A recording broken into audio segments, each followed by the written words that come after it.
사순절 기간이 이제 딱 일주일 남았습니다. 그 마지막 한 주간을 시작하는 오늘을 우리는 종려주일 그리고 고난주일이라고 부릅니다. 예수님의 마지막 일주일 그 주간이 이제 시작되는데요. 예수님의 마지막 일주일 일정에 의하면 예수님은 오늘 주일, 오늘 저녁에 예루살렘 성으로 입성하십니다. 그리고 금요일에 십자가에 달려 돌아가시고 돌아오는 부활주일 새벽에 다시 살아나시게 됩니다. 그동안 저는 예수님의 마지막 일주일 일정을 따라서 사순절 마지막 주일이 돌아오면 항상 종려주일 설교를 했습니다.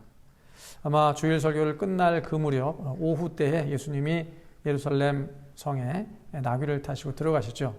그리고 예루살렘 성을 한 바퀴 둘러보시고 성전 중심으로 둘러보시고 이제 해가 져서 다시 예루살렘 밖으로 나오시게 됩니다. 그런데 오늘은 종려주일 설교가 아니라 순환주일 설교를 하려고 합니다. 그 까닭은 올해 사순절이 다른 해 사순절과는 매우 달랐기 때문입니다. 올해 사순절이 시작된 날은 2월 26일 제2의 수요일이었죠. 그날 2월 26일은 우리나라의 코로나19 확진자가 최초로 1000명을 넘어선 날입니다. 그리고 3월 11일 되는 날 WHO가 온 세상에 팬데믹을 선언하게 되죠. 근데 그때만 해도 전 세계 확진자가 12만 4천 명 정도였습니다. 사망자가 4,500명 정도였는데 그로부터 아직 한 달이 채 지나지 않았는데 벌써 10배 정도 늘어났죠. 지금은 세계 확진자 수가 110만 명을 넘어섰습니다.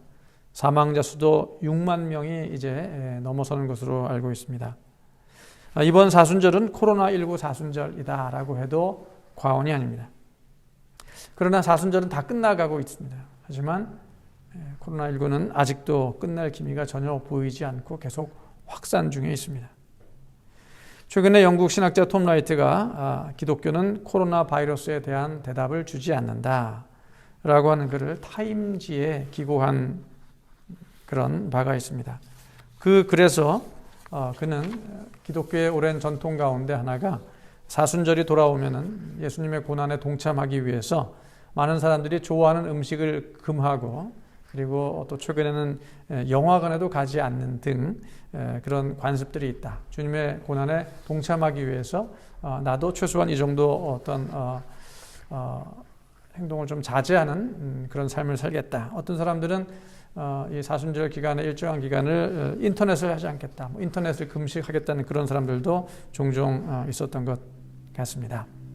하지만 올해 사순절에는 이 모든 일들이 코로나19로 인해서 마치 아이들 장난처럼 되었다는 것입니다. 그렇죠? 그 정도의 고난은 코로나19에 비하면 아무런 고난이 될 수도 없고 그리고 행동을 자유롭게 할 수 없기 때문에 이번 사순절에는 밖에 마음대로 나가지도 못하고 또 영화관에도 가지 못하는 그런 일들이 세계 각지에서 비일비재하게 일어나고 있는 것이죠. 무엇보다 안타까운 것은 사순절 고난의 기간이 끝나면 우리가 큰 기쁨으로 부활절을 맞이해야 합니다. 하지만 우리에게 이번에 큰 기쁨으로 맞이하게 될 부활절이 없어요. 어떤 사람들은 부활절을 한 달, 두 달 뒤로 연기하자 이런 말도 하지만 그것은 아마 가능하지 않을 것입니다. 그러나 부활절은 왔지만 큰 기쁨으로 맞이할 수 없는 이런 상황들. 로마 교황청만 해도 부활절 미사를 온라인으로 대체한다고 합니다. 성 베드로 성당에 많은 사람들이 모여서 광장에 모여서 부활절을 축하해야 하는데 그렇게 하지 못한다는 것이죠. 우리나라도 천주교 서울 대교구에서 명동 성당 정규 미사를 지금 무기 중단한 상태입니다. 언제 재개될지 모르죠. 부활절 미사는 평화방송을 통해서 하기로 했다고 합니다. 어쩌면 우리는 부활절 이후에도 코로나19와 계속해서 사투를 벌이며 사순절의 고난을 이어가야 할지 모르겠어요. 개학이 계속 연기되었죠. 대학가 근처에 가보면 식당이 텅텅 비어 있습니다. 학교 주변의 상권은 이미 초토화되었고요. 우리나라는 학원이 일종의 산업처럼 되었죠. 그래서 주변에 학원 원장을 하시는 분들, 학원 강사, 교사들이 많이 있고 또 우리 아이들도 많이들 어릴 때부터 학원을 다니고 있는데 지금 모든 게 다 스톱되어 있습니다. 일부 대입 전문 학원들 외에는 거의 운영이 안 됩니다. 어떤 취미 학원이라든가 아이들 태권도라든가 무용학원 다 지금 제대로 못하고 있죠. 그래서 원장뿐만 아니라 수많은 강사들의 생계도 지금 아주 어려운 상황에 있습니다.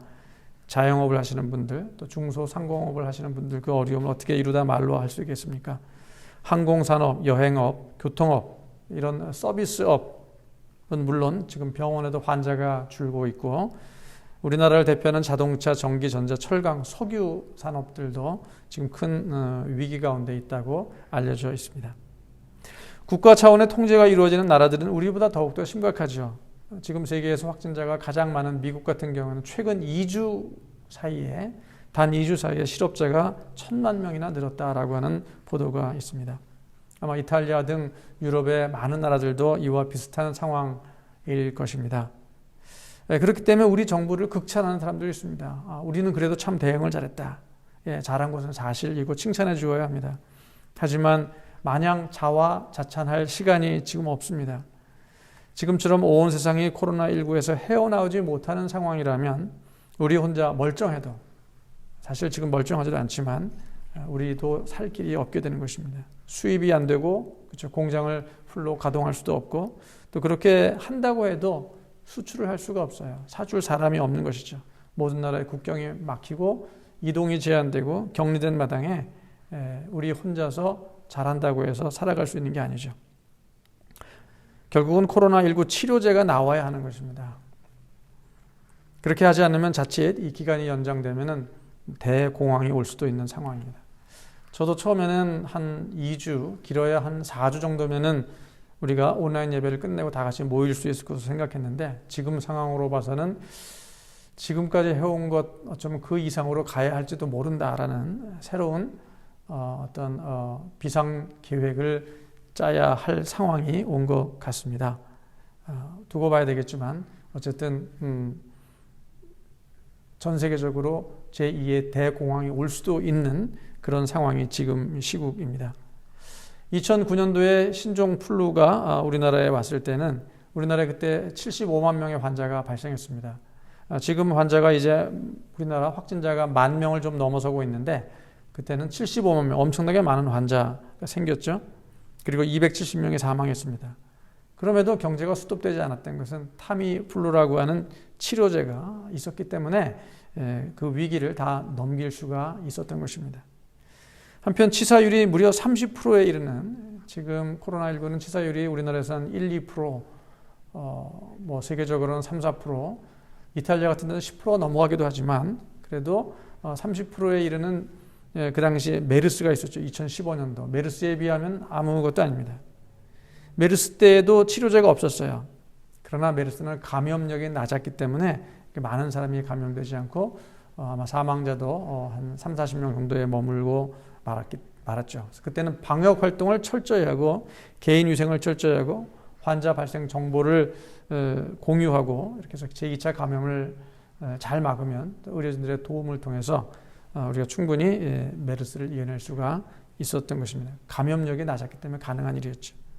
하지만 지금은 코로나19는 감염력이 너무나 빠릅니다. 그래서 어떤 정치인은 이 서울의 경기권에 아직도 우리나라 폭발적으로 코로나19가 발생할 가능성이 있다라고 긴장을 늦추지 말 것을 당부하고 있습니다. 결국 치료제 그리고 백신이 나와야지만 우리가 안전하게 일상으로 돌아갈 수 있는데, 그때가 언제가 될지, 또 그때까지 얼마나 큰 재앙을 겪게 될지 지금 아무도 모르는 위기 상황입니다. 더 큰 기도가 필요할 때죠. 예수님께서 십자가에 달리셨을 때 제6시부터 제9시까지 온 땅에 어둠이 임했다라고 오늘 말씀이 전합니다. 그 시간이 우리 시간으로 말하면 낮 12시부터 오후 3시까지예요. 온 땅이 캄캄했다라고 하는 것은 일식은 아닙니다. 혹시 일식이 아닐까 생각하는 사람들이 있는데 그때 일식은 없었습니다. 왜냐하면은 6월절이 이제 얼마 안 남았거든요. 그 토요일이 6월절이기 때문에 6월절에는 보름달이 뜨는 때입니다. 보름달은 저녁에 떠요. 한 7시 경에 이제 동쪽에서 떠서 한밤중에 깜깜한 하늘 한가운데 오르게 되죠. 그런데 지금 한낮이기 때문에 보름달이 뜰 시간이 아닙니다. 그 해를 가릴 수가 없어요. 일식이 생길 수가 없다는 것입니다. 일식은 아니고 구약의 묵시 예언에 의하면 여호와의 날이 오면, 여호와의 날은 큰 심판의 날입니다. 하나님의 심판의 날이 오면 백주에도 대낮에도 온 땅이 캄캄해진다라고 요엘 선지자라든가 아모스 선지자 등의 예언을 이렇게 했습니다. 사실 예수님이 십자가에 돌아가신 그날은 예수께서 온 세상을 대신하여 심판받으신 날이었어요.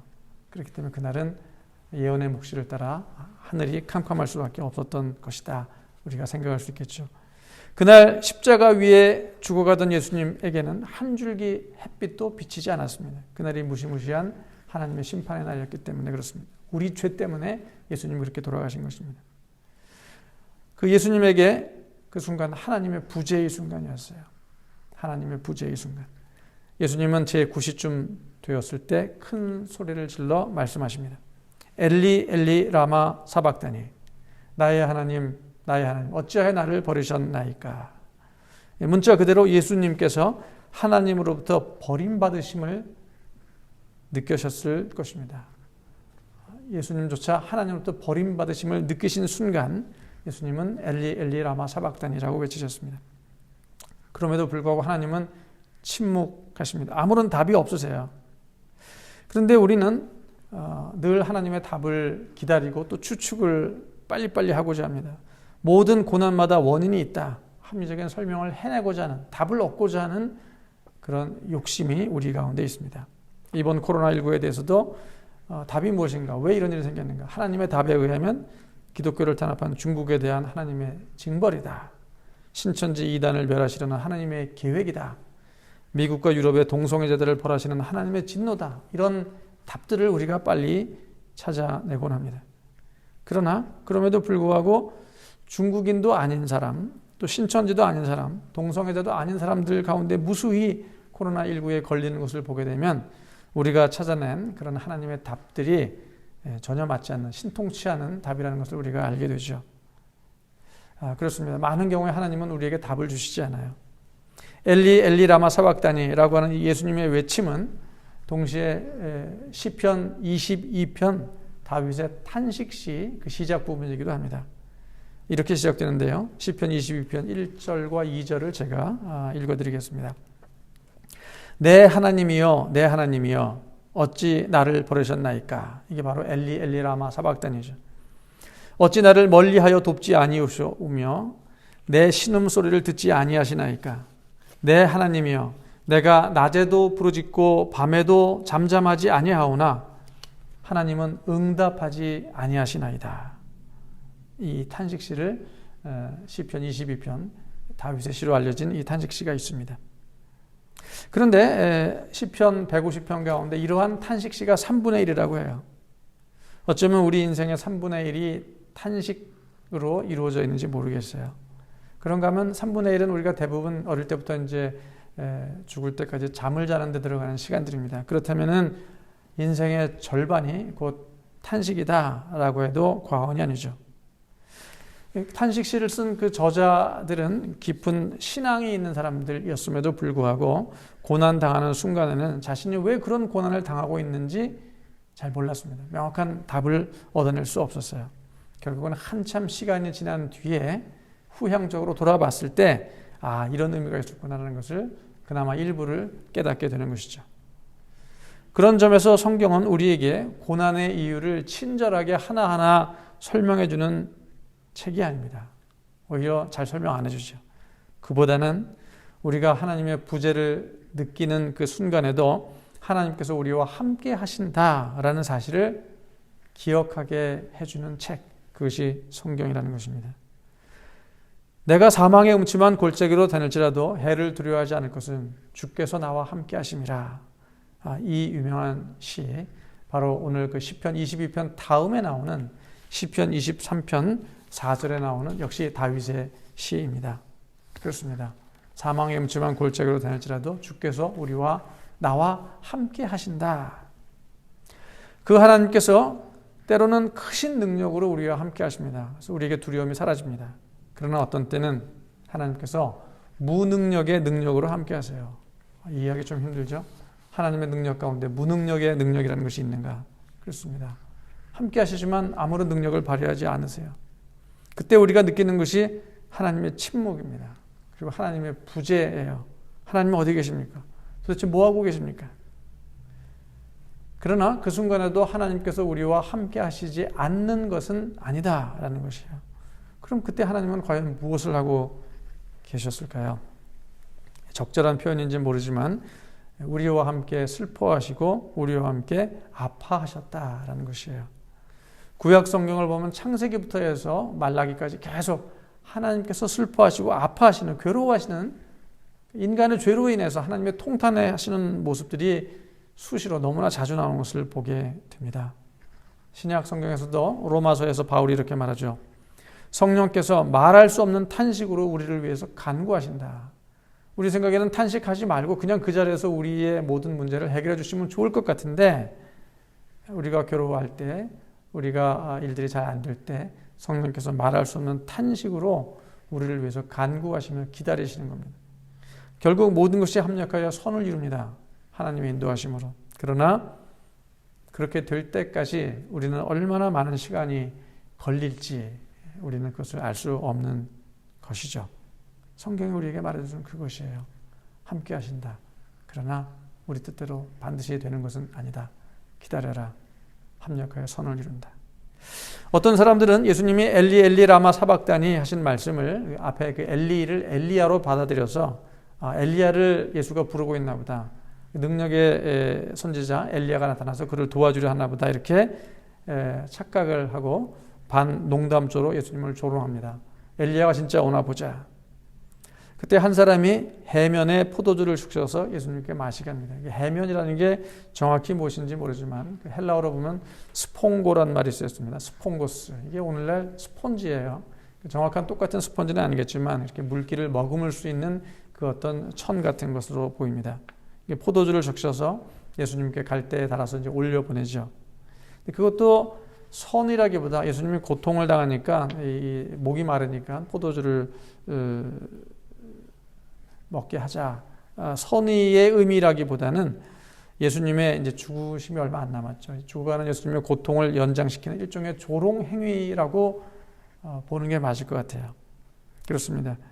예수님이 그 죽음을 좀 더 연장해서라도 엘리야가 진짜 오나 한번 보자. 포도주를 좀 먹여라. 예수님은 그런 인간의 조소와 조롱 가운데 결국 마지막 숨을 거두시게 됩니다. 이후에 마태복음 기자는 예수님께서 그렇게 돌아가신 직후에 나타난 특별한 사건, 매우 상징적인 사건들을 일부 소개하고 있습니다. 그 첫 번째가 성소 휘장이 위로부터 아래까지 찢어져서 둘로 되었다라고 하는 이 사건을 마태복음 기자가 기록합니다. 예루살렘 성전에는 두 개의 휘장이 있었습니다. 하나는 유대인의 뜰과 이방인의 뜰을 구별하는 외부 휘장입니다. 또 하나는 성소 안에 그리고 성소와 지성소를 구분하는 내부의 휘장이 있었습니다. 어떤 휘장이 찢어졌는지 정확히 이 내용 가지고는 설명이 안 되지만 만약에 외부 휘장이 찢어졌다면 이는 예수님의 죽음을 통해서 유대인과 이방인들의 구분이 이제 사라진다. 그런 의미죠. 가림막이 다 찢어졌으니까. 그 다음에 내부 휘장이 찢어졌다면 이는 하나님께 나아가기 위해서 그동안에 지성소 안에는, 성소 안에는 일반 제사장도 다 들어갈 수 있었지만 지성소 안에는 오직 대제사장 한 사람만 들어갈 수 있는 곳이었거든요. 하나님을 만나기 위해서. 그런데 그 막이 찢어졌어요. 그렇다면은 이제 모든 사람들이 예수 그리스도와 함께 하나님께로 나아갈 수 있다라는 것을 상징하는 그런 의미가 됩니다. 그런데 이 복음서 이후에 나오는 사도행전부터 요한계시록까지 모든 신약 성경은 이 두 가지 사실을 다 증거하고 있습니다. 이제부터는 예수 그리스도 안에서 유대인과 이방인이 하나가 되었다. 모두 다 하나님 나라의 백성, 하나님의 자녀, 형제자매가 되었다라는 사실을 선포하고 있습니다. 그리고 동시에 이제 모든 사람들이 예수 그리스도를 통해서 하나님께로 나아간다. 성전이 아니다. 무슨 지성소가 아니다. 대제사장을 통해서가 아니다. 성전 자체가 없어진 것이죠. 막이 다 찢어짐으로 인해 가지고 없어집니다. 오직 새로운 성전 대신, 새로운 대제사장 대신 예수 그리스도를 통해서 모든 사람이 하나님께 나아간다는 것을 신약 성경이 증거하고 있습니다. 두 번째 사건은 마태복음 기자가 기록한 두 번째 사건은 아주 기이한 일입니다. 정말로 믿기 힘든 특별한 일들이 기록되어 있어요. 무슨 일이냐면 예수님이 돌아가신 직후에 그 주변에 있는 바위들이 터졌다는 거예요. 뭐 지진이 일어나면 그럴 수도 있겠습니다. 예수님이 십자가에 돌아가셨을 때 지진이 일어났다. 그런 비슷한 기록들이 없지 않아 있고, 그리고 많은 예수님 관련된 영화를 우리가 보게 되면은 지진이 일어난 상황을 그 영화에서 묘사를 하게 됩니다. 그런데 무덤이 열립니다. 죽은 자들이 살아나 예수님이 부활 이후에 예루살렘 성으로 들어가서 많은 사람들에게 나타났다라는 것이에요. 지진이 일어났다는 것은 이해가 되지만 무덤이 열리는 것도 뭐 지진이 일어나면 가능합니다. 근데 죽은 자들이 무덤에서 살아나와서 그것도 곧바로가 아니라 예수님 부활 이후, 그러니까 3일 동안 어디가 있었는지 모르겠습니다. 그 시체들이, 살아난 자들이. 그런데 많은 살아난 자들이 예수님과 함께 부활 후에 예루살렘 성으로 들어가 다른 사람들에게 보였다라고 하는 내용이 51절 끝부분부터 53절에 걸쳐서 나오고 있어요. 이것이 도대체 무엇인가? 많은 주석들이 이 내용을 피하고 있습니다. 잘 설명을 안 하긴 해요. 그리고 이런 일들이 정말로 역사적으로 일어났을까? 과학적 사실일까?